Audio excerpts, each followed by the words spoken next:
Line ডিপার্টমেন্টে রথ যাত্রা আপনারা খুব ভালোভাবে শান্তিতে করেছেন, আপনাদের অনেক ধন্যবাদ। জয় জগন্নাথ। এরপরে মহরম আছে, সেটা আপনাদের ভালো করে দেখে নিতে হবে এবং আরো অনেক প্রোগ্রাম আছে, আমাদের 21শে জুলাই আছে, ক্লাসের পর অন্যান্য প্রোগ্রামগুলো তো দেখে নিতে হবে, আমরা টাইম টু টাইম বলবো। বর্ষাকালে অলওয়েজ বাংলায় বর্ষা একটু বেশি হয়, তার কারণ হচ্ছে বাংলা হচ্ছে নদী মাতৃকা দেশ, এখানে নদী সমুদ্র পুকুর অনেক বেশি, আর আমরা অনেক পুকুরও কেটেছি যাতে আমরা জল ধরে রাখি। তাছাড়া অবশ্য আমাদের অনেকটা কাজও হয়, আর এখানে অনেকগুলো কোস্টাল এরিয়াও আছে। কোস্টাল এরিয়ার মধ্যে অত্রি একটা দায়িত্বে আছে সুন্দরবন, আর একটা পশ্চিমাঞ্চলের দায়িত্বে আছে কলিল। তো এই জায়গাগুলো খুব ইম্পর্টেন্ট। উত্তরবঙ্গ আজকে বন্যায় ভাসছে, যে কাগজে আমি রিপোর্ট দেখছি, এবং বিশেষ করে কালিম্পংয়ের সিকিমে কয়েকদিন ধরে খুব বৃষ্টি হচ্ছে। সিকিমের রাস্তায় ধসও নেমেছে, রাস্তাও অনেক পর্যটক ট্যাপ হয়ে গেছে, সেটা দেখে নাও, যাতে তারা ফিরে আসতে পারে, কোনো অসুবিধা না হয়। If you want any help from us, ওটা অলরেডি রাস্তাটা তৈরি হয়ে গেছে, অন্যরা ব্যাক করতেও শুরু করেছে। খুব বর্ষাকালে যেন কেউ পাহাড়ের দিকটা মানে অ্যাডভেঞ্চারাস হিসেবে ইউজ না করে, তার কারণ ওখানটা চিরকালই কালিম্পংয়ে ধস নামে। এই সময়টা সরু রাস্তা, পাশে তিস্তা ভরা জল, এগুলো মাথায় রাখতে হবে। বর্ষাকালটা, গরমকালে আবার শুকনো, তিস্তায় জল নেই, এটা প্রকৃতির বৈচিত্র্য রূপ। তো বিশেষ করে উত্তরবঙ্গে যেটা আমি দেখছি, আমি যে ডিপার্টমেন্টগুলো থেকে অলরেডি রিপোর্ট পেয়েছি, জেলাগুলো থেকেও, ডিএমএ কাছে, এসপির কাছ থেকেও, তাতে আমি দেখেছি বন্যার একটা আশঙ্কা আছে কিন্তু উত্তরবঙ্গের জেলাগুলোতে। ইরিগেশন ডিপার্টমেন্ট প্রতিবারই সবাইকে নিয়ে একটা 24/7 মানে আপ টু অক্টোবর, পুরো এন্ড অফ অক্টোবর আমরা একটা কিন্তু মনিটরিং সিস্টেম চালু করি। এবারেও সেটা চালু করতে হবে ইমিডিয়েট, যাতে হট করে কোনো প্রবলেম হলে একটা নাম্বার দিয়ে দেবে, মানুষ যোগাযোগ করতে পারে। ধরো রাতের অন্ধকারে একটা এমন বর্ষা হয়ে গেল যে পুরো ঘর বাড়িগুলো ভেঙে তছনছ হয়ে গেল, কারো রাস্তায় থাকার জায়গা পর্যন্ত নেই, রাস্তাটাও বিপজ্জনক হয়ে গেল, নদীর জলগুলো রাস্তায় এসে সব ভেঙে চলে গেল। এটা আমাদের নজর রাখতে হবে একটু, বিশেষ করে ইরোশন যেখানে হয় সম্ভাবনা আছে। মালদায় একটু ইরোশন হয়েছে এবং গঙ্গার ভাঙন, এটা কেন্দ্রীয় সরকারের দেখার কথা। আজকে দীর্ঘ 12 বছর ধরে, 10 বছর ধরে ওরা দেখছে না, 1 পয়সা খরচও করেনি গঙ্গার ভাঙনের জন্য, ফরাক্কাও ড্রেজিং করেনি।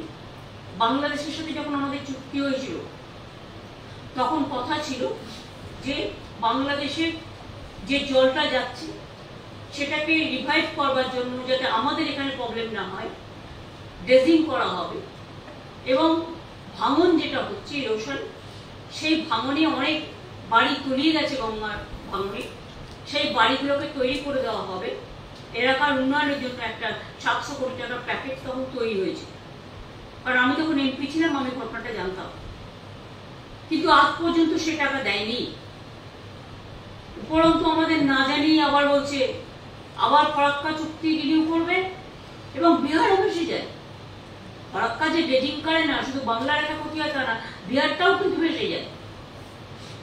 কিন্তু মেন পার্টি হচ্ছে আমরা, কিন্তু যখন এগ্রিমেন্ট বা কথা যেটা হলো, আলোচনা বাংলাদেশ এবং ইন্ডিয়ার প্রধানমন্ত্রীর সাথে, আমাদের কাউকে জানানো হলো না, খুব আনফরচুনেট। যাই হোক, আবার বলছে তিস্তার জলও দিল, তিস্তায় জল আছে তাই দেবে, তাতে উত্তরবঙ্গের একটা লোক খাওয়ার জলও পাবে না।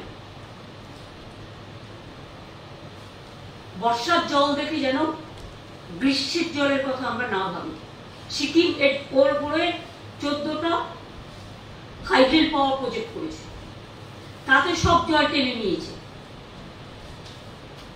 যখন সিকিম 14টা হাইড্রেল পাওয়ার করলো, তখন সেন্ট্রাল গভর্নমেন্টের কেয়ার নেওয়া উচিত ছিল। ওরা জানে সিকিমের বর্ডার কত ভয়ানক, অরুণাচলের বর্ডার কত ভয়ানক আমাদের দেশের জন্য, কিন্তু গভর্নমেন্টের কোনো মনিটরিং সিস্টেম নেই। আমরা বারবার ইনফর্ম করেছি, কিন্তু নো অ্যাকশন। যার জন্য আজকে মানুষকে ফেস করতে হয়। জলপাইগুড়ি টাউনের মানুষরা নিশ্চয়ই জানে আগে করোনা নদীর জলে যেভাবে শহর ভাসত, আমরা 16 কোটি 20 কোটি টাকা খরচ করে করোনা নদীর ওপর আমরা ভাঙনটা অনেকটাই রোধ করেছিলাম নতুন প্রজেক্ট তৈরি করে। কিন্তু তা সত্ত্বেও পাশে ভুটান আছে, ভুটানের থেকে জল চলে আসে, সেই ভুটানের জলে আলিপুরদুয়ার ভাসে, জলপাইগুড়ি ভাসে, তার সাথে যুক্ত হয় বৃষ্টির জল, সবকিছু মিলেমিশে বন্যায় পরিণত হয়।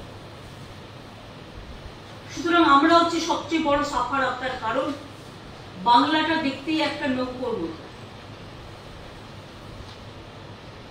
ওপরটা দেখতে উঁচু আর মাঝখানটা একেবারে নিচু। জলগুলো ওপর থেকে আসছে আর আমাদের সেটাকে হজম করতে হচ্ছে। প্রতি বছর কোটি কোটি টাকা খরচা করেও আমরা এর থেকে রেহাই পাচ্ছি না। রাস্তায় ধস নেমেছে, অনেক জায়গায় ভেঙে গেছে নদীর পাড়, তাই নজর রাখতে হবে।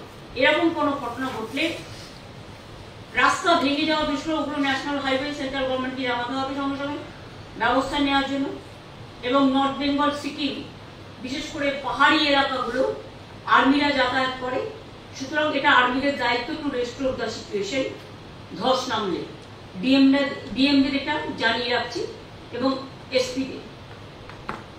2 হচ্ছে জলপাইগুড়ি ক্রান্তি মাল, জলপাইগুড়ি সদর, রাজগঞ্জ ব্লক এবং জলপাইগুড়ি মিউনিসিপ্যালিটি কিছুটা ক্ষতিগ্রস্ত হয়েছে।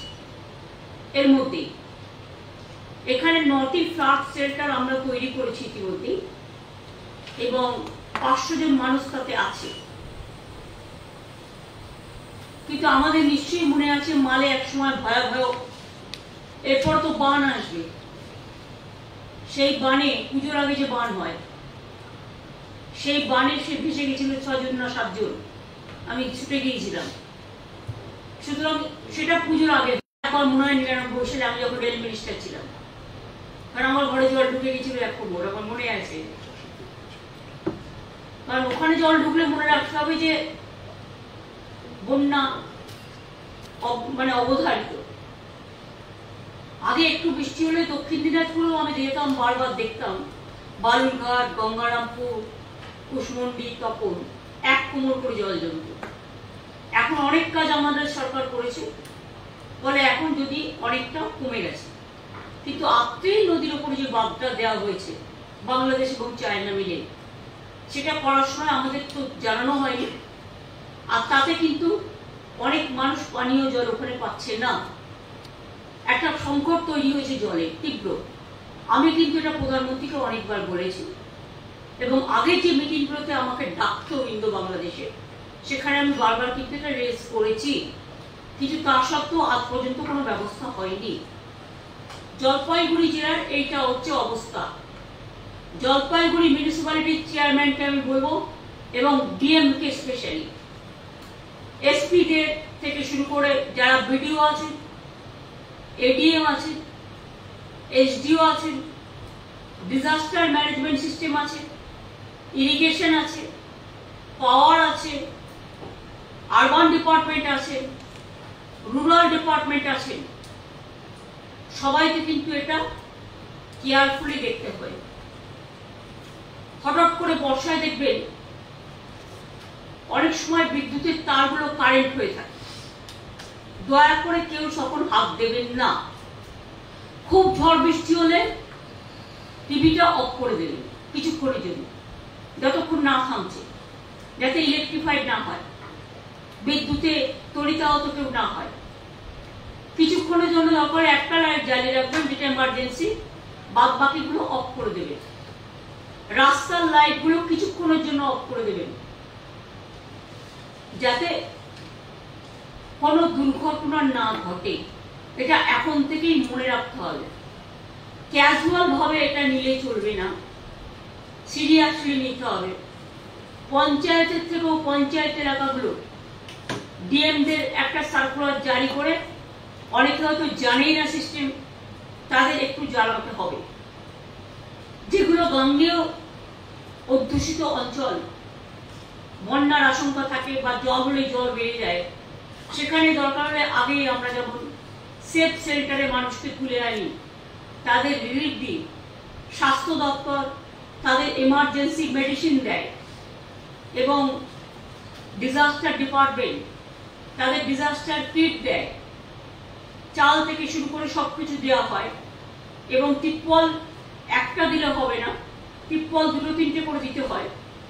সাথে খাবারটাও যতদিন পর্যন্ত সে ঘরে ফিরতে না পারছে বা ঘরে থাকার মতো উপযুক্ত না হচ্ছে, তাকে কিন্তু একটা রিলিফের প্যাকেজ দেওয়া হয়। যদিও এখানে 5 কেজি চাল তারা পায় মাসে বিনা পয়সায়, তা সত্ত্বেও একটা রিলিফের প্যাকেজ দেওয়া হয়। কোচবিহার জেলায় তুফানগঞ্জ, মাথাভাঙা ইতিমধ্যেই ক্ষতিগ্রস্ত হয়েছে ডিভিশন, তুফানগঞ্জ এবং মাথাভাঙা সাব ডিভিশন। এখানে 12টি রিলিফ সেন্টার ও 6টি কিচেন চলছে। রিলিফ সেন্টারে প্রায় 500-600 লোক আছেন। আমি একবার কুচবিহারে গিয়ে পড়েছিলাম অ্যাডমিনিস্ট্রেটিভ রিভিউ মিটিং করতে বর্ষার সময়। আমি দেখেছিলাম ওখানে টাউনের উপরে প্রায় 1 হাঁটু করে জল জমে যাচ্ছে। সুতরাং এই সময়টা যেহেতু হেরিটেজ টাউন ওটা আমরা ডিক্লেয়ার করেছি, কাজটাও ত্বরান্বিত করতে হবে। এই কাজগুলো সবই দেখতে হবে। যখন আমরা হেরিটেজ টাউন করছি, একটা মোটা টাকা দিচ্ছি, সেখানে রাস্তাগুলো উঁচু করা, দেখে নেওয়া, রিপেয়ার করা, ইরিগেশনটাকে ভালো করে দেখে নেওয়া। ইরিগেশনের তো অনেক বেশি কাজ, কারণ যেহেতু এমব্যাঙ্কমেন্টের ক্ষতি সবচেয়ে বেশি হয়। এখন থেকে একটা কোঅর্ডিনেশন বিভিন্ন ডিপার্টমেন্টের সাথে করে, যাতে দেখে নেওয়া কোনো রকম অসুবিধা না হচ্ছে। ডিএমরাও একটা লোকালি সার্ভে করে নেবে। এবং আমরা যেমন এখানে 24x7 একটা ডিজাস্টার মানে এই ফ্লাড কন্ট্রোল সিচুয়েশন বা ডিজাস্টার ম্যানেজমেন্ট সিস্টেমের আমরা করছি, ডিজাস্টার ম্যানেজমেন্ট থেকে শুরু করা হয় সবাইকে দিয়ে, তেমনি জেলাগুলোও ডিস্ট্রিক্ট ম্যাজিস্ট্রেটের আন্ডারে আর লাইন ডিপার্টমেন্টের সকলকে নিয়ে একটা 24x7 একটা প্রোগ্রাম করবেন, যাতে কোনো জায়গায় কোনো ঘটনা ঘটলে সঙ্গে সঙ্গে বিডিও বা পঞ্চায়েত মারফত আপনারা খবরটা পেতে পারেন বা মিউনিসিপ্যালিটি মারফত। সেন্ট্রালে যেমন 2-3টে নাম্বার থাকবে, ডিস্ট্রিক্টেও 2-3টে নাম্বার থাকবে, একটা নাম্বার না পেলে আরেকটা। আর এখানে শিফটিং ডিউটি করে দেওয়া হবে, 8 ঘন্টা করে সার্ভিস করবে। যারা নাইট ডিউটি করবে তারা ডে ডিউটি করবে না। 7 দিন কেউ ডে ডিউটি করলে তো 7 দিন কেউ নাইট ডিউটি করবে, যে যেটা প্রেফার করবে, এটা আপনারা দেখে নেবেন। এখন ছুটি এই যতক্ষণ পর্যন্ত পুজো না চলছে, বাইরে যাওয়ার ছুটি এবং অন্যান্য ছুটি, এমনি যে ছুটিগুলো ন্যাচারাল লেতে পড়ে সেগুলোর কথাই বলছি না। এমার্জেন্সিতে যে যদি এমার্জেন্সি লাইক সিচুয়েশন হয়, তাহলে কিন্তু সব ছুটিটাই ক্যান্সেল হয়। তার পরিবর্তে তারা অ্যাডজাস্ট করে অন্য সময়, সেটা দেখে রাখতে হবে। আলিপুরদুয়ারে অবশ্য এই মুহূর্তে এমবাঙ্কমেন্টের কোনো যে ক্ষতি হয়েছে একটা, সেটাও সারানো হচ্ছে। কালিম্পংয়ের সিচুয়েশন নর্মাল। 10 নম্বর জাতীয় সড়কে ধস নেমেছে, NHAI এবং পিডব্লিউডি তারা রিপেয়ার করছে, কিন্তু রিপেয়ার করার দায়িত্বটা পিডব্লিউডি নয়, পিডব্লিউডির মনিটরিং করার দায়িত্ব এবং রিপেয়ার করার দায়িত্ব NHAI। এখানে টাকা পড়নাথিং তোমরা খরচা করবে না। এই টাকাটা আমরা করি না, আমরা পিডব্লিউডি। যাই হোক, তোমাকে আমি বলে রাখলাম, তোমরা মনিটরিংটা করবে, কারণ এটা আসলে এটা আর্মি ব্যাপার আছে, মনে রাখবে। ওখানে টোটালটাই আর্মি বেসড। দার্জিলিং সিচুয়েশন এখনো পর্যন্ত নর্মাল আছে, ওখানেও কিছু জায়গায় ধস নামলে ওখানেও আর্মি বেসড। ওদেরকে ইনফরমেশনটা দিতে হবে যাতে ওরা রিপেয়ারটা চটপট করে, আর জিটিএকেও কনসাল্ট করে নেবে। উত্তর দিনাজপুরে এই প্রবলেমটা এখনো পর্যন্ত কিছু নেই, সিচুয়েশন নর্মাল। দক্ষিণ দিনাজপুরের সিচুয়েশন এখনো নর্মাল, কিন্তু পুনর্নভা নদী বিপদসীমার উপর বইছে, পুনর্ভবা যেটা। সুতরাং আমার মনে হয় এটা বিপদসীমার উপর বইলে কোন জায়গাগুলো এফেক্টেড হতে পারে, সেখানে আশেপাশে বাড়িঘর আছে কিনা সেটা দেখে নিতে হবে, এবং পাবলিককে দরকার হলে সরিয়ে আনতে হবে। সেই সেক্টরগুলো ডিএমএসপিদের কথা বলে এখন থেকে নজর রাখতে হবে। আমরা একটা সিস্টেম করে দিয়েছিলাম, একটা মেকানিজম, যদি দেখেন বেশি ঝড় জল হচ্ছে, হয়তো ডিবিসি যখন তখন জল ছেড়ে দেয়, আগে না জানিয়ে ছাড়তো, এখন আমরা বলে দিয়েছি আমাদের না জানিয়ে ছাড়া যাবে না। এবং অনেক কাজ জল ধরতে অনেকটা আমরা সেভ করতেও পেরেছি। তা সত্ত্বেও দুর্ভাগ্যবশত আমাদের খানাকুল ভাসে, আরামবাগ ভাসে, গোঘাট ভাসে, হাওড়ায় উদয়নারায়ণপুর আমতা কিছুটা ভাসে, মিদনাপুর কিছুটা ভাসে, ঝাড়গ্রাম কিছুটা ভাসে, মুকুটমণিপুর ড্যাম থেকে জল ছাড়লে বাঁকুড়া কিছুটা ভাসে, আর ডিবিসির জলে হঠাৎ করে জল ছেড়ে দেয় ফলে দুর্গাপুর থেকে শুরু করে বীরভূম অনেকটাই ভাসে, বর্ধমানের কিছুটা। এটা মাথায় রাখতে হবে। সুতরাং ডিবিসি জল কতটা ছাড়বে, কি ছাড়বে, এটা আমাকে প্রতিদিন রিপোর্ট দিতে হবে, এবং ইনফরমেশন দিয়ে কনসাল্ট করে তবেই আমরা অ্যালাউ করব। একবারে যদি 100 ছাড়ে সবটাই ডুবে যায়, মানুষ মরে যায়, আগে তাই হতো, কেউ দেখাচ্ছিল না। কিন্তু 10-10 করে যদি ছাড়তে শুরু করে, তখন রেখে দিলাম বাদে, আমার যতক্ষণ না ফুরোচ্ছে ততক্ষণ আমি ছাড়ছি না। আর যেই ফুরিয়ে যাচ্ছে, হজম করতে হচ্ছে, বদ হজমটা বাংলাতে করতে হচ্ছে, এটাও তো ঠিক নয়। তারও একটা সিস্টেম করতে হবে। সে যখনই দেখবে তার 75 to 80% ভরে যাচ্ছে, তখন থেকে যদি অল্প অল্প কিছু ছাড়ে, তাহলে কিন্তু প্রবলেমটা হয় না। কিন্তু প্রবলেমটা হয় তার কারণ ওরা একদিনও ড্রেজিং করে না। ডিবিসি এখনো পর্যন্ত যদি ড্রেজিংটা করে সেন্ট্রাল গভর্নমেন্ট, 2 লক্ষ কিউসেক মেট্রিক টন জল এখনো ডিবিসি জলাধারে থাকতে পারে, যেটা আমি 5-6 বছর ধরে শুনে আসছি। কিন্তু ওরা ড্রেজিং করছে না, ফলে প্রবলেমটা আমাদের ঘাড়ে আসছে। এটা বর্ষা সবে নেমেছে, ইমিডিয়েট আমি ইরিগেশন ডিপার্টমেন্টকে বলবো, talk to irrigation ministry and to tell them যে ডিবিসি যেটা সিলটেশন, এগুলো করা উচিত ইমিডিয়েট। ডিবিসি ডিসিশন নেবে ওরা, আর ভোগ করবো আমরা, এটা কখনো হতে পারে। এটা মাথায় রাখতে হবে।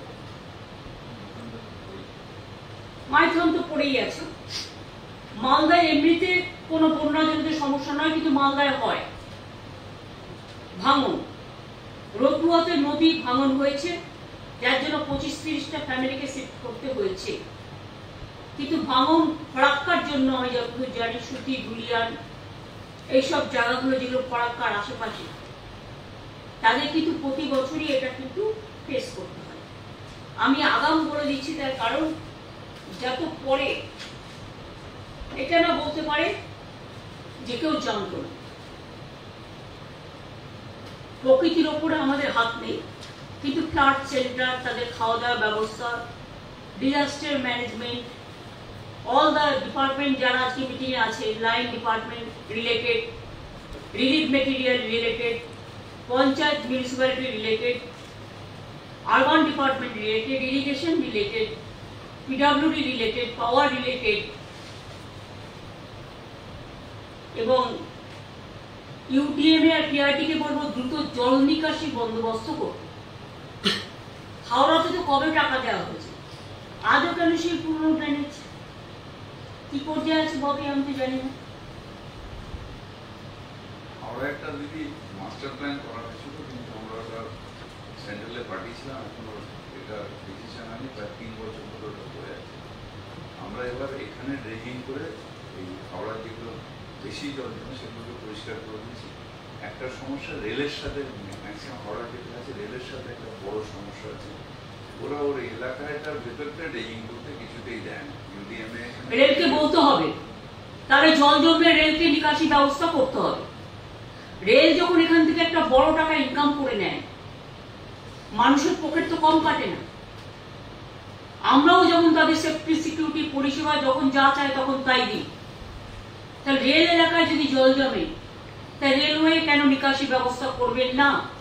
আমি চিফ সেক্রেটারিকে বলবো, আরবান মিনিস্ট্রিকে নিয়ে, আরবান ডিপার্টমেন্টকে নিয়ে ইমিডিয়েট রেলদের ডেকে, বিশেষ করে eastern railway, south eastern railway and Northern railway এবং মেট্রোরও যেখানে যেখানে কাজ হচ্ছে, ওদের ময়লা পড়ে থাকার ফলে, বালি ইট এসব পড়ে থাকার ফলে, আবর্জনা পড়ে থাকার ফলে ড্রেনগুলো বন্ধ হয়ে যাচ্ছে। সেই জায়গাগুলো ইমিডিয়েট লোক লাগিয়ে ক্লিয়ার করবে। এটা ওরা করে না।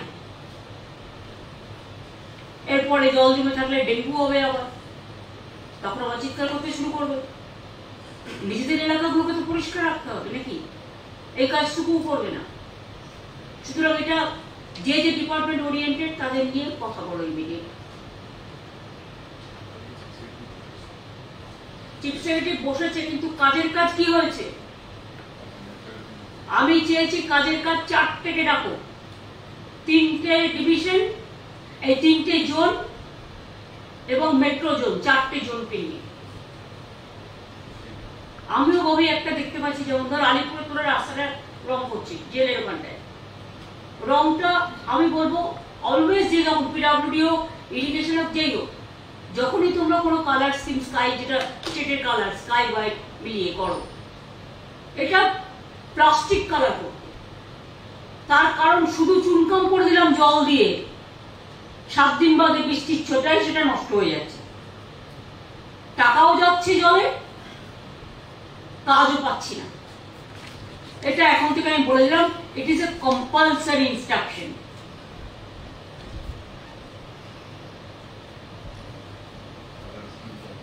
হ্যাঁ, কালার স্কিমটাও কেউ কেউ নানা রকম ডিসকালার করে দিচ্ছে। আমি যেখানে পার্টির কালার করিনি, আমি 12 বছর এখানে আছি। আমার মামাটি মানুষের একটা স্লোগান আছে, দেখাতে পারবেন মামাটি মানুষের নামে আমি কিছু করেছি? কোন প্রোগ্রাম? আমি পলিটিক্স করি না, তাহলে অন্যরা কেন করবে?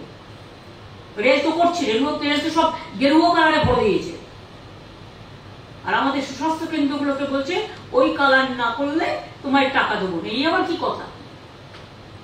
মানুষগুলোকে গেরুয়া করে দিতে পারে, রঙগুলো, আমাদের চেহারাগুলোকে নয়, জামা কাপড়গুলো গেরুয়া করে দিতে পারে ইনস্ট্রাকশন দিয়ে, নাহলে তোমার দেশে থাকতে দেবো না। কিন্তু আমাদের চেহারাগুলো, কালারগুলোকে গেরুয়া করে দিতে পারবে কি? না মনটাকে করে দিতে পারবে? Very difficult days are going on. Power ডিপার্টমেন্টকে স্পেশালি দেখতে হবে, যেটা অতিবৃষ্টিতে অনেক ট্রান্সফরমার খারাপ হয়ে যায়, এমার্জেন্সি ভিত্তিতে সেই ট্রান্সফরমারগুলো রেস্কিউ করতে হবে, রেস্টোর করতে হবে। কিন্তু আমি সাথে সাথে এটাও বলবো, সঙ্গে সঙ্গে এটা দেখবেন যে কাজটা করতে যাচ্ছে তার জীবন যেন, তার যেন সেফটি বলয় থাকে। ফায়ার ব্রিগেডকে আমি দেখেছি ড্রেন ঠিক করতে গিয়ে বা ঠিক করতে গিয়ে ফায়ার ব্রিগেডেরও 2 জন মারা গিয়েছিল হাওড়ায়, ইফ আই রিমেম্বার কারেক্টলি, 2 বছর আগে। সুতরাং ফায়ার ব্রিগেডের লোকেদেরও আমাদের এটার জন্য প্রয়োজন। ফায়ার ব্রিগেডকেও কিন্তু এই সেফটি সিকিউরিটি বলয়টা দিতে হবে। আমাদের সিভিল যারা ডিজাস্টারে কাজ করে, ডিজাস্টার বয়েজ অ্যান্ড গার্লস, তারপরে আমাদের সিভিক পুলিশ থেকে শুরু করে অন্যান্য পুলিশেরও যারা কাজ করে, তাদেরকেও দেখতে হবে মোটা মোটা, একদম পাতলা নয়, তারাও যেন ওয়াটারপ্রুফটা পরে কাজ করে। কারণ আমার যদি বৃষ্টি লাগে, আমার যেমন জ্বর হতে পারে, আমার যারা ডিজাস্টার কর্মী তাদের যদি আমি সুস্থ না রাখি, তাহলে কিন্তু কাজটাই অসুস্থ হয়ে যাবে। স্বাস্থ্যকর্মীদের ব্যাপারেও বলবো, আশা কর্মীদের ব্যাপারেও, ICDS এর ব্যাপারেও, যারা রেগুলার কাজ করে, পাওয়ার ডিপার্টমেন্ট, আরবান ডিপার্টমেন্ট, যারা রেগুলার রাস্তা পরিষ্কার করে, ইরিগেশন ডিপার্টমেন্ট, যারা বৃষ্টির মধ্যেও কাজ করে, সুন্দরবন অঞ্চল, পশ্চিমাঞ্চলের মধ্যে মনে রাখবেন বাঁকুড়ায় হয়, নজর রাখতে হবে। বিষ্ণুপুরে কিছুটা হয়, ঝাড়গ্রামেও কিছুটা হয় বিবিসি ছাড়া জলে। তাছাড়াও শিলাবতী যখন ভাসে তখন, ইছামতির জলেও যখন ভাসে তখন গাঙ্গেয় পশ্চিমবঙ্গ অ্যাফেক্টেড হয়। বাংলায় যারা কাজ করেছেন বিভিন্ন ডিপার্টমেন্টে তারা সবটাই জানেন। বিদ্যুতের খুঁটি যদি দেখেন পড়ে গেছে বা কাত হয়ে গেছে, সেফটি প্রিকশন নিয়ে সেগুলোকে ঠিক করতে হবে। বিদ্যুতের খুঁটিগুলোকে আগামী দিন একটু স্ট্রং করে করতে হবে, যাতে হট করে একটু বিচ্ছিন্ন পড়ে গেল না করে দরকার হলে বিদ্যুতের খুঁটি যেখানে ফুটবে, ধরুন শহরে ব্যবস্থা অন্য, গ্রামে 2-3টে ভোড়া গাছের চারা বা ম্যানগ্রোভ টাইপের এনভায়রনমেন্ট ডিপার্টমেন্টের সাথে নিয়ে লাগিয়ে দিলে কিন্তু ওটা আরো শক্ত থাকবে, তাই না? প্লান্টেশনে করলে যেটা দিয়ে আমরা গঙ্গার বাঁধ রুখি।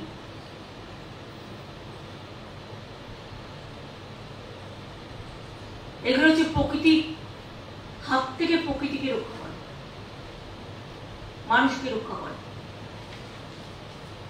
কিন্তু এটা তো কলকাতায় হবে না, কলকাতার সিস্টেম অন্যরকম করতে হবে। সিএসসির সাথেও কথা বলে নাও, এই সুযোগে ওরা দাম বাড়িয়ে দিয়েছে, ক পয়সা শুনলাম, আমি জানতাম না, আমাদের কাছে কোনো ইনফরমেশন নেই। পাওয়ার ডিপার্টমেন্টেও আমি শুনেছি কোনো ইনফরমেশন নেই। যাই হোক, আমরা পশ্চিমবঙ্গ বিদ্যুৎ পর্ষদ আমরা বাড়াইনি। এমনি যে জিনিসপত্রের দাম আকাশ ছোঁয়া, অ্যাটলিস্ট একটু তো কথা বলে নেবে, এটুকু আমরা আশা করি, এটা প্রত্যাশা। ট্রান্সপোর্ট ডিপার্টমেন্টকে বলবো, অনেক রাস্তা আটকে আছে, স্বাভাবিকভাবে ট্রাফিক জ্যাম হচ্ছে, তার ফলে আপনারা ট্রান্সপোর্ট ডিপার্টমেন্ট খুব আস্তে চলে। আপনাদের উচিত গাড়ি চালিয়ে যদি গাড়ি ছেড়ে দিয়ে সাইকেলে চলা বা 11 নম্বর গাড়ি ইউজ করা, মানে পা। ট্রান্সপোর্ট ডিপার্টমেন্টকে যে সিরিয়াসলি ট্যাকেল করা উচিত সেটা হচ্ছে না। ট্রান্সপোর্ট ডিপার্টমেন্টে কিন্তু একদিকে ট্রান্সপোর্ট মানে আরবান এরিয়া, রুরাল এরিয়া, অন্যদিকে আছে ইনল্যান্ড ট্রান্সপোর্ট। এটা কিন্তু মাথায় রাখতে হবে, যার জন্য আমরা চাষিদের জলে যেতে বারণ করি অনেক সময়, এই মৎস্য চাষিদের গঙ্গায় নামতে বারণ করি যাতে তারা বিপদে না পড়ে। দুর্গতদের পুলিশের সাথে কথা বলে ইমিডিয়েট ট্রাফিক প্রবলেমটা সলভ করবে।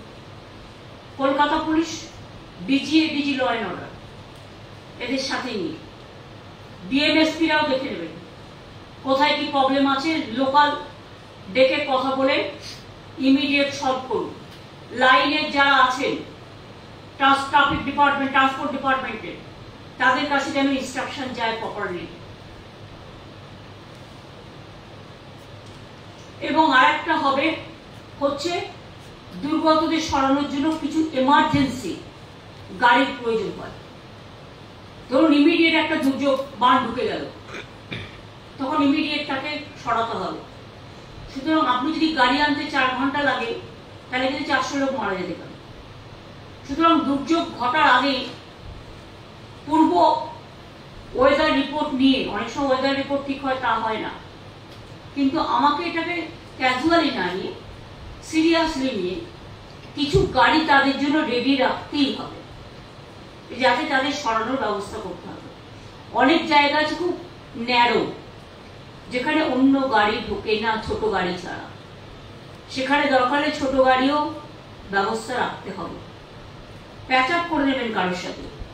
মনে রাখবেন, আজকে যে এনডিআরএফ এখানে কাজ করে, এটা আগে রেলে আমি যখন ছিলাম, যে কোনো অ্যাক্সিডেন্ট হলে হসপিটালগুলোর সাথে প্যাচ আপ এবং এনডিআরএফ সঙ্গে সঙ্গে ঢুকবে, এটা আমি করে এসেছিলাম সিস্টেম। তারপর আমি স্টেটে যখন আসি, আমি স্টেটেও এনডিআরএফ এর সাথে প্যাচ আপ করে দিয়েছি। ওরা দিল্লি থেকে কিছু হয়ে বলে দেবে এনডিআরএফ এর টিম চলে গেছে, এটা তা নয়। এটা আমাদের যেমন এসডিআরএফ আছে, এনডিআরএফ কেও আমরা টাকা দিই এবং প্রোভাইডেড ওরা আমাদের সার্ভিস দেয়। এটা স্টেট গভর্নমেন্টের সাথে এগ্রিমেন্ট করা আছে। এটা এর জন্য সেন্ট্রালের কোনো কৃতিত্ব নেই, because this is the disaster management system এবং মেকানিজম আমরা একটা তৈরি করেছি। এগ্রিকালচার ডিপার্টমেন্ট আজকে মনে হয় কেউ আছে এসছো, এখন থেকে দেখে রাখো, হয়তো এখনই ক্ষয়ক্ষতির পরিমাণ নেই কিন্তু পরে হতে পারে। আমরা যেমন স্বর্ণ ধান তৈরি করেছি, হ্যাঁ আমরা অলরেডি খুব বন্যা হয়ে গিয়েছিল, ধানগুলো সব পাকা ধানগুলো নষ্ট হয়ে গিয়েছিল। এখন যেহেতু বছরে 2-3 রকম ধান ফলে, দেখে নাও যে ধানগুলো পেকেছে, যেগুলো তোলার মতো অবস্থা সেগুলো যেন তুলে নেয়। হ্যাঁ পুরো ব্যবস্থা আছে, ব্যবস্থাটা শুধু অ্যাক্টিভেট করা, দেখে নাও। আজকে বিপর্যয় উত্তরবঙ্গের মানুষের পাশে গভর্নমেন্ট পুরোপুরি আছে, এবং দক্ষিণবঙ্গেও যদি কোনো বিপর্যয় হয় সবটাই আমাদের মা মাটি মানুষকে ঘিরে। সুতরাং কেউ সাবধানে থাকবেন, সকলে চিন্তা করার কোনো কারণ নেই, কিন্তু সময় মতো ব্যবস্থা না হলে অনেক বিপর্যয় হতে পারে। কতগুলো বিদ্যুৎ পদের ব্ল্যাক স্পট আছে, যদি একটা ডেটা কালেকশন করেন তাহলে দেখবেন বিদ্যুৎটা পড়ে যে লোক মারা যায়, এটা কিন্তু সব জায়গায় নয়, সব জায়গায় হয়তো 1-2 হয়, কিন্তু কতগুলো ব্ল্যাক স্পট আছে। যেমন উলুবেরিয়ার দিকটা একটা ব্ল্যাক স্পট আছে, যখন বিদ্যুৎ পড়ে বিদ্যুৎ চমকে 7-8 জন মারা যায় একসাথে। এরকম কয়েকটা বিদ্যুৎ স্পট আছে। যেমন আমার অফিসে আমি জানি, আমি এক সময় আমার অফিসটায় বসতাম, মানে আমার কালীঘাটের বাড়িতে, আমি আর মালিক তখন বেঁচে ছিল, দুজনে বসে আছি, হঠাৎ দেখি একটা বিদ্যুতের এসে টেলিফোনের উপর দিয়ে চলে গেল। আমরা বসে আছি, টেলিফোনটা এখানে, টেলিফোনের উপর দিয়ে চলে গেল। অর্থাৎ ওখানে একটা আছে স্পট, যেটা সঙ্গে সঙ্গে টোটালটাকে ড্যামেজ করে দিয়ে চলে গেল, বাট লাইফটা সেভ হয়ে গেল। সুতরাং আমি আমার ওখানে যারা ডিউটি করে পুলিশের সবসময় বলি সেন্টারে যাও, তোমাদের ঘর তৈরি করে দেওয়া হচ্ছে, তোমরা সেন্টারে যাও, এইভাবে রিস্ক নেওয়ার কোনো দরকার নেই।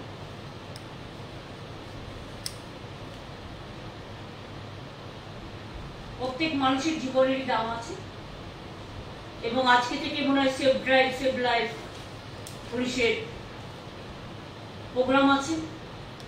আমি ট্রাফিক পুলিশ সহ, কলকাতা পুলিশ সহ, সব কমিশনারেট সহ, পশ্চিমবঙ্গ পুলিশ সহ সকলকে কনগ্রাচুলেশন জানাচ্ছি। ইটস এ ইনিশিয়েটিভ যেটা এখন অন্যান্য রাজ্য অনেকেই আমি দেখছি ফলো করার চেষ্টা করছে। ভালো জিনিস ফলো করা ভালো। আমি আবার বলবো, এটাকে নিয়ে নেগলিজেন্স করার কোনো জায়গা নেই। অ্যাক্সিডেন্ট সবচেয়ে বেশি ঘটে বর্ষাকালে, আর 2 হচ্ছে যখন কুয়াশা পড়ে, রাতের অন্ধকারে জোর করে গাড়ি চালাতে গিয়ে। আমি বারবার বলি যে যেগুলো ব্ল্যাক স্পট অ্যাক্সিডেন্টের, সেখানে একটা করে চিহ্ন দিয়ে দেওয়া। ওই যে প্লাস্টিকে তোমরা এখন হলুদ লাগাচ্ছ একটা কিছু, যে চিহ্নটা লোকের চোখে পড়বে, ড্রাইভ স্লো, একটা করে বোর্ড লাগিয়ে দেওয়া। প্রতিমহল কেন বলতে হবে? এই সিস্টেমটা তো কন্টিনিউ করবো। এমনকি আমার ওখানে একটা ট্রাম লাইন আছে, আমি দেখছি ট্রাম চলে না দীর্ঘদিন। ট্রাম লাইন হেরিটেজ ঠিক আছে, আমরা তো রেখে দিয়েছি, ট্রাম তো হাত দিইনি, কিন্তু আলিপুরের মোড় থেকে, খিদিরপুরের মোড় থেকে মনে হয়, মোমেন্টপুর মোড় থেকে আর একদম খাজরা মোড় পর্যন্ত একটা লাইন পড়ে আছে, ট্রাম তো চলে না, কিন্তু প্রায় 7-8 জন মারা গেছে প্রতি বছর, 2-3 জন মারা যাচ্ছে, 4-5 জনও মারা গেছে এক বছর। স্কুটার যাচ্ছে, ট্রাম লাইনে স্কিড করে যাচ্ছে, পেছন থেকে গাড়ি এসে মেরে দিচ্ছে। এটা ইমিডিয়েট আমি বলবো, ট্রাম যখন চলেই না, ট্রান্সপোর্ট ডিপার্টমেন্ট এটা তার দায়িত্ব পালন করেনি। আমাকে মানুষ মারার জন্য কোর্টের রায় দেখাচ্ছ?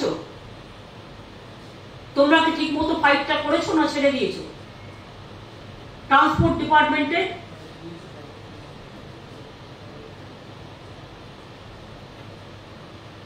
আরে পরশুদিনও 2 জন মরতে মরতে বেঁচে গেছে, রেগুলার এই মোড়টাই হয়, আমার চোখের সামনে আমি দেখতে পাচ্ছি।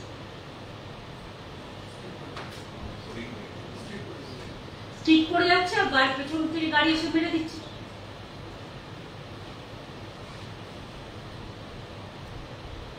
নলেজে পড়েছে বলে তো ঘটনা বলছি, এরকম অনেক জায়গা আছে নিশ্চয়ই। কেন হবে? মানুষের জীবনের দাম সবচেয়ে বেশি না, আমাদের ইগোর দাম কোনটা? আমি তো মনে করি মানুষের জীবনের দামের কাছে আর কোনো দাম স্টে করতে পারে না। সুতরাং এটাকে ইমিডিয়েট টেক করে একটু short it out, how to do it. আমি অলরেডি ববিকে 7 দিন আগে রেখে কথা বলেছি, ঠিক আছে এটা করে দাও। এই পর্যন্তই আজকে ছিল, বাদ বাকি তো আগামীকালও আমাদের মিটিং আছে এই সময় 4:30 সময়, 4টের সময় 4:30 করবো। বাজার কমিটি নিয়ে মিটিং আছে, প্রাইস হাইক নিয়ে। এই কদিনে প্রাইস হাইক দ্বিগুণ হয়ে গেছে প্রত্যেকটা জিনিস। যাই হোক, সবাইকে ডেকেছি, আমি আজকে এটা আলোচনা করছি না, যেহেতু কালকের সাবজেক্ট কালকে আলোচনা করবো। আমি এটুকু বলে যারা আমাদের সাথে আজকে ভার্চুয়ালি জয়েন করেছেন তাদের সকলকে, জেলাগুলোই হচ্ছেন আমাদের প্রাণকেন্দ্র, জেলা, শহর, গ্রাম, শহর সবকিছু নিয়েই জীবন। কাজে সবাই নিজের মতো কেয়ার নেবেন, মহরমে যেন কোনো দুর্ঘটনা না ঘটে নজর রাখবেন। আমি তো ইতিমধ্যেই পুলিশকে অনেকবার বলেছি যে বাসের ব্যারিকেড করে দেবেন, যাতে ব্যারিকেডের মধ্যে দিয়ে ওরা যেতে পারে, ওদের কোনো অবস্ট্রাকশন না হয়, মানুষের কোনো অবস্ট্রাকশন না হয়। এটা খুব সেন্সিটিভ সাবজেক্ট, এটা দেখে নিতে হবে। জেলাগুলোকেও same rule is to be apply to the district also. মানুষ দেখে নাও, কমিশনারগুলোকেও বলে দাও। উল্টো রথ আছে আবার নেক্সট স্যাটারডে না সানডে, উল্টো রথ আছে।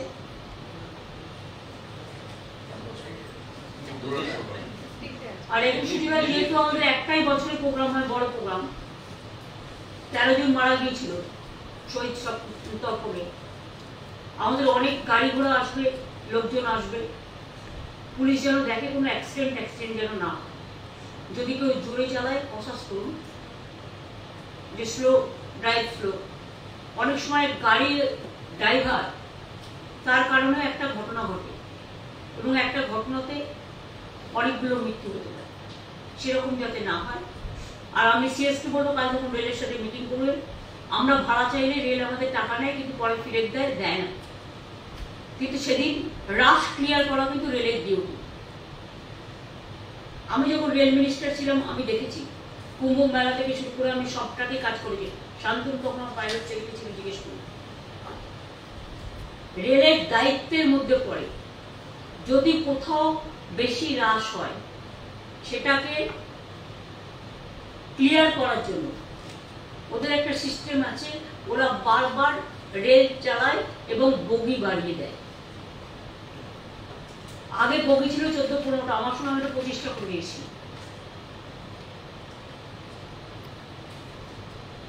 সুতরাং তুমি আমাকে ভাড়া যখন দিচ্ছ না, তখন উত্তরবঙ্গের বিভিন্ন জায়গা থেকে লোক আসবে, মানুষের যাতে কোনো হ্যারাসমেন্ট না হয়। আবার যদি ভাড়াতে দাও কোনো অসুবিধা নেই, আমি তোমার পেমেন্ট করবো। যদি ভাড়া না দাও, মানুষজন আসবে, তাদের নিয়ে আসার দায়িত্ব করবো। অত দূর থেকে তো আমি বাসে আনতে পারবো, বাসে কটা লোক ধরে। সুতরাং যেন কোনো মানুষের ক্ষতি না হয়, ল অ্যান্ড অর্ডার কোনো প্রবলেম না হয়। দুটো অপশন, এক হচ্ছে আমি টাকা দিচ্ছি, তুমি নিয়ে আমাকে স্পেশাল ট্রেন দাও, ইভেন তুমি আমাকে বগিও ভাড়া দিতে পারো, এক্সট্রা বগি। আর না দিলে তোমাকেই রাস্তা ক্লিয়ার করতে হবে। জেনে রেখে দাও, 18 তারিখ থেকে নর্থ বেঙ্গলের লোকেরা কিন্তু আসতে শুরু করবে। সুতরাং এটা নিয়ে আগাও, সিএসকে জানিয়ে রাখবো। তাহলে এইটুকু বলে আমি আজকের মিটিং শেষ করছি। এবং ডিএমদের তো কালকে মিটিংয়েও থাকতে হবে মনে হয়, ডিএমএসপিতে বা কিছু লাইন ডিপার্টমেন্টে। অনেক ধন্যবাদ, সবাই ভালো থাকবেন, সুস্থ থাকবেন। বর্ষায় জলে ভিজে ভাইরাল হয়, সঠিক সময় সঠিক চিকিৎসা করাবেন। আর যদি হেলথ ডিপার্টমেন্টের কাছে সেরকম কোনো ইনফরমেশন থাকে, তারাও টাইম টু টাইম পশু পক্ষী থেকে শুরু করে মানুষ সবটাই দেখেন। বিআরডি ডিপার্টমেন্ট তো আছে এখানে, না বিবিএফ নেই এখানে, মাইক অন করে দাও। ঠিক আছে, থ্যাংক ইউ প্রেসকে আমি থ্যাঙ্কস জানাচ্ছি উপস্থিত থাকার জন্য। নর্থ বেঙ্গল থেকে শুরু করে সাউথ বেঙ্গল, আজকে অবশ্যই নর্থ বেঙ্গলের ডিএম ডাকা হয়েছে।